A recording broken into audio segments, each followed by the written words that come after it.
At the beginning of the story, we see the day of October 13th, 1972. A famous rugby team from Uruguay, known as the Old Christians Club, board a plane and leave for Chile. This trip is very special for them because they have to play a special match there. Most of the players on the team are young, and many of them have never traveled outside their country. Therefore, the atmosphere is full of excitement and joy. Some family members and friends are also going with them on this trip to support them. There is laughter in the plane, and everyone is very happy about this new adventure of their lives. As the plane approaches the Andes Mountains that separate Chile and Argentina, the weather starts to deteriorate a little. The plane starts shaking rapidly in the wind, which makes the passengers a little nervous. A passenger explains to the others that when warm winds from Argentina collide with the cold air of the mountains, a suction effect is created, which causes turbulence. He tries to calm everyone down, but soon the turbulence increases dramatically. Suddenly, the plane plummets a few miles into the air. The pilots use all their strength to keep the plane under control and get it out of the storm. The scene inside the plane becomes very chaotic. People's belongings start falling into the corridor, and everyone grabs their seats. For a moment, the sun appears through the clouds, which makes them think that everything will be fine. But the next moment, the plane plummets and hits the top of the mountain. The impact is so strong that the plane breaks in two. The tail section of the plane separates, and a player is thrown out of the plane by the air pressure. The front part of the plane, which still has passengers, slides forward rapidly on the ice. Eventually, that part comes to a stop in a pile of snow. But the impact of stopping is so strong that the seats inside collide with each other and crush. Several people lose their lives in this crash, and the scene is very horrifying and gross. Now, the scene cuts to the immediate aftermath of the crash. Those who have survived are in shock, but slowly try to get out of their seats to help those who are trapped. There is blood and debris everywhere. Two medical students who were among the passengers immediately spring to action. They try to calm the people with broken limbs and try to give as much first aid as they can. Some of the boys go to the pilot's cockpit to check, but the pilot is badly injured and dies after saying just a few words. The survivors see that the plane's radio is also completely broken and not working. Some people get out and scream for help, but there is nothing but silence and snow all around. As night falls, the temperature begins to drop rapidly. The cold of the Andes becomes unbearable. To survive, all the survivors huddle together inside the broken part of the plane so that they can share body heat. They use dead bodies and bags to close the large holes that have been made in the plane so that the cold air cannot get in. The night is very difficult. Many people are crying because of the pain. When the sun rises the next morning, they find that some more people have frozen to death during the night. The storm has now calmed down, and the sunlight is shining brightly. When the survivors get out and look, they can only see snow and mountains in the distance. They realize that they are far from civilization. The group decides that if they are to survive, they will have to get organized. They remove the broken seats and debris from the plane so that everyone has a place to sleep for the night. The injured are laid out in the sunniest spot so that they can get some warmth. The scene now shifts to the management of the survivors. They carefully check each suitcase and bag. Anything that looks useful is taken away. The most important task is to find food. After searching the entire plane, they found a small amount of chocolates and wine. The dead bodies are taken away from the plane and covered with ice so that they do not decompose, and they hope that when the rescue team arrives, they will be able to take the bodies with them. When everything is organized, they eat a very small snack. Suddenly, they hear the sound of a plane. Everyone screams at the top of their lungs and waves their hands, but the plane leaves without seeing them. The second night, they go to bed a little better prepared. They take clothes out of the bags and use them as blankets and cover the holes with suitcases. On the third day, a character named Nando, who has been unconscious since the crash, wakes up. The others explain to him what happened. Nando's condition is very bad, but he somehow gets to his sister, who is also in critical condition. When Nando asks about his mother, he is told that she was killed in the crash. Hearing this, Nando breaks down and starts thinking about his father, who will be alone in Uruguay. To compensate for the lack of water, the survivors place ice on pieces of metal and melt it with the heat of the sun, making water. They use the suitcases to make a large X on the ice, hoping that the planes passing overhead will see this signal. When another plane passes overhead, they use mirrors to reflect sunlight and shout. They notice that the plane's wings are tilted slightly, which makes them think that the pilot may have seen them and will return. But the next day, when they hear the plane again, it is coming from a great distance, which means that the search operation is underway in another area and they have not been found. The scene then cuts to the group discussing survival options.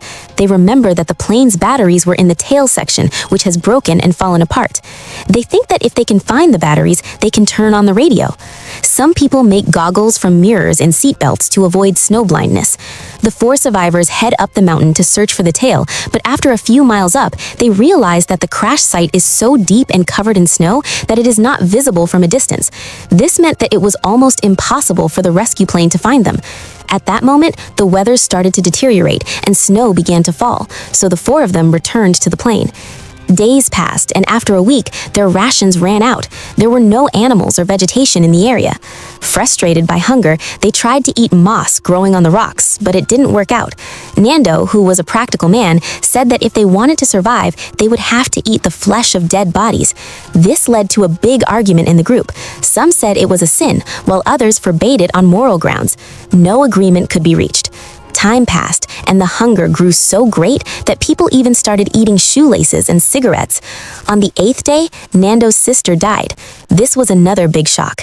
A survivor named Coco begins writing a letter to his parents in which he describes the tragedy, but also writes about the beauty of the place. Over the next few days, more storms come, and they barely survive by hiding inside the plane. By the 11th day, half of the group gives up and makes an announcement. They all agree that if they die, the rest can survive by eating their bodies. Then some people go outside and start cutting meat from the bodies with a piece of glass to feed themselves.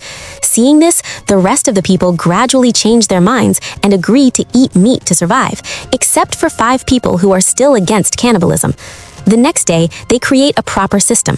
The bodies are hidden in the snow, and only those who are mentally strong do the cutting so that the rest of the people do not have to see this horrific scene. They put the pieces of meat in the sun to warm and dry them a little so that they are easier to eat. The scene progresses. They find another suitcase buried in the snow, which contains a portable radio. They somehow make a rough antenna and manage to turn on the radio, but the news they hear breaks them. The news is that after 66 search missions, the government has stopped searching for them, and they are now presumed dead. Upon hearing this, the entire group breaks down. Everyone's hope is lost. In this distress, those who are refusing to eat meat until now also give up and start eating human meat, after which the 3 boys decide that now they have to do something on their own. They set out again to find the plane's tail. On the way, they find plane debris and 5 bodies, including the man who was blown away in the crash. The climb is very difficult. They slip repeatedly, and the cold air makes it difficult to breathe. At night, a terrible storm comes, and they try to sleep huddled together on the side of the mountain. In the morning, they wake up covered in snow, but alive. However, one of the boys is blinded by snow blindness, and the other 2 are also weak, so they slide back to the crash site by sitting on a piece of plane debris. After this traumatic experience, the last surviving boy who was not eating meat also starts eating while crying. On the 17th day, the scene shifts. The group has been facing a continuous storm for the past 5 days. They are locked inside the plane and tell each other stories to lighten the mood. Suddenly, there is a loud noise and a huge snowstorm comes down the mountain and completely fills the plane with snow. Those who are on top, they survive, but everyone else is buried under the snow. Those who are on top panic and see that the storm outside has intensified. They start desperately digging the snow to save the passengers who are buried below. After a lot of effort and screaming, they get most of the people out, but a woman who was buried very deep dies of suffocation. Just then, they hear another strange sound and another snowstorm comes. It crushes them again, and this time some more people are killed, including the team captain. The survivors immediately make some holes in the snow to breathe. Now they are completely trapped under the snow. All they can do is crawl and listen to the sound of falling snow. When they get a little energy, they move 8 bodies to a corner to make room inside the plane. On the 18th day, they have been trapped for 2 days, and their hunger is becoming unbearable. They have no choice but to take meat from the bodies, but this time it is very difficult because they are locked inside the plane and cannot hide the bodies. They know whose friend they are eating meat from. This situation makes the character named Noma so angry and frustrated that he starts digging through the ice in a frenzy. In the process, his foot is badly cut by the glass, but he does not stop. On the 20th day, he finally manages to make a hole in the ice through which the other survivors can get out. After coming out, they breathe a sigh of relief that they are alive. The group again starts working to get the plane out of the ice. Noma sees that the wound on his foot is deep, but he is not feeling any pain due to the cold, so he ignores it and continues working. Gradually, the sun comes out and they free the plane from the ice. On the 36th day, the weather starts to warm up a bit and the snow begins to melt. The 2 people who were injured at the beginning are now in a very bad condition. The medical students realize that nothing can be done now. Within hours, Coco's lungs fill with fluid, and despite CPR, he cannot be saved. When they take his body out, they find the letter he wrote, and they take it with them.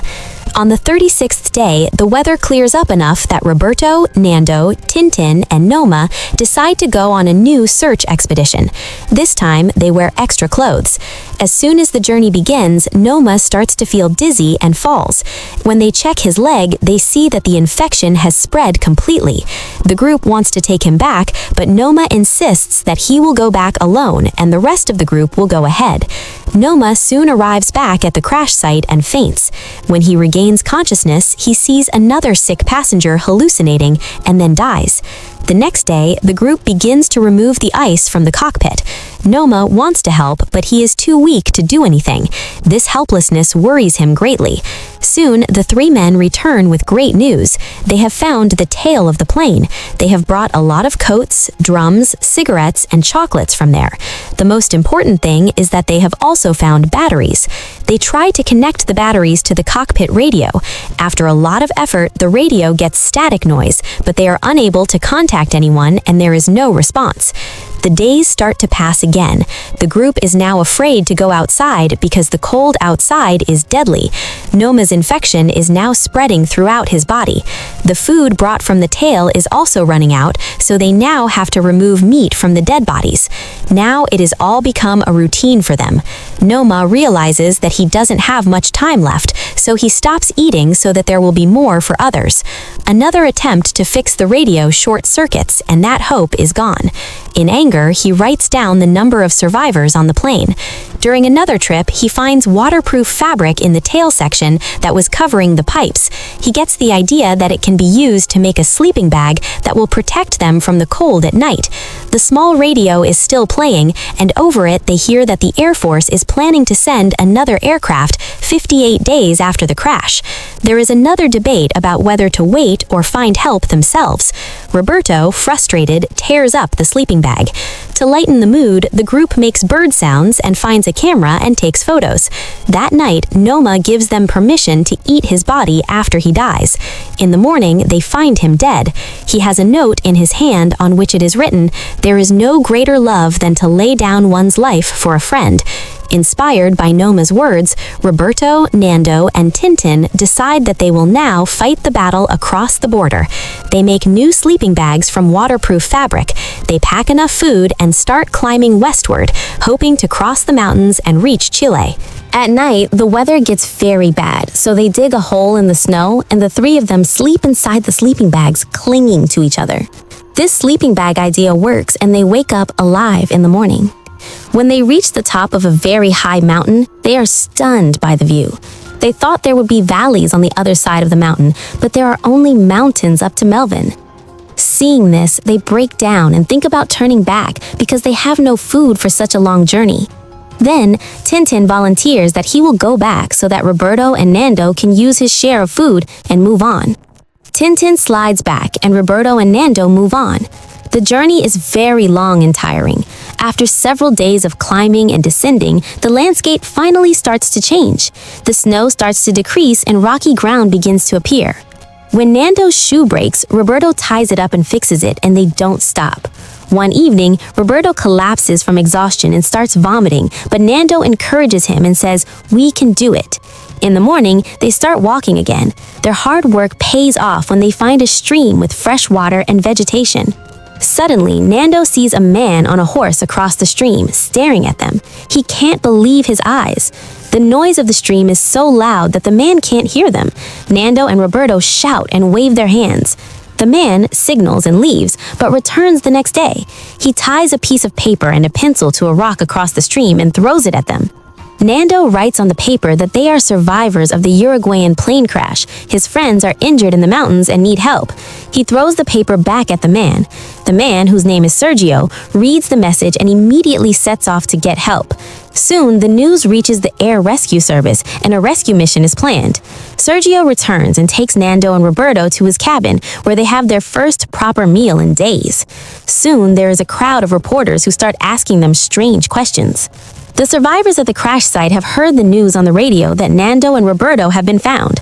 The whole group is jumping for joy. They clean themselves up, do their hair so that they will look presentable when the rescuers arrive. They pack their belongings and even put some pieces of the plane as a sign. Soon, the sound of helicopters echoes in the sky.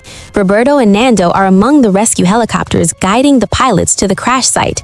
On the 11th day, the moment everyone has been waiting for finally arrives. The helicopters land and the survivors cry with joy. A cameraman records the entire rescue operation. The survivors insist that they will take their bags with them, even though there is little space. A total of 16 people survived. When the helicopters reach the city, their families are already waiting there. The reunion scene is very emotional. The survivors are taken to the hospital where doctors keep reporters outside and do a full checkup on them. Their bodies have become like skeletons and they can hardly walk. Each survivor is given their own bed, but that night they are afraid to sleep alone, and due to the trauma, they all sleep huddled in a group, just like they used to sleep on the mountain. At the end of the movie, we see the survivors trying to return to their normal lives, but that experience has changed them forever. They remember the friends who gave their lives so that others could live. With that, this story ends. If you liked this video, please subscribe to the channel and press the bell icon so that more such videos reach you. Thanks for watching.